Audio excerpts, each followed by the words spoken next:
Hello दोस्तों, कैसे हो आप लोग। चलिए अब मैं दिखाता हूँ आप लोगों को। हमने 2 दिन पहले जो है फ्लोरिंग टाइल लगवाया था, जिसका जो है रील आप लोग देखे भी होंगे। तो चलिए आज मैं चेक करके दिखाता हूँ कि कहीं से आवाज़ आता है कि नहीं।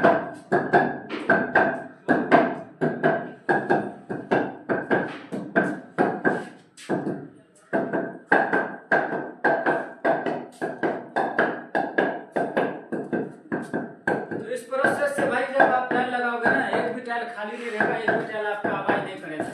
तो आप लोगों को सबूत दिखा दिए हैं। इस तरह से घोला भर के अगर डालिएगा टाइल में तो कभी खाली नहीं होगा। तो आप लोगों को वीडियो कैसा लगा, आप लोग लाइक कमेंट शेयर जरूर कीजिएगा और साथ में कमेंट जरूर कीजिएगा। हम उस चीज़ पे आप लोगों को वीडियो बना के पेश करूँगा आप लोगों के सामने।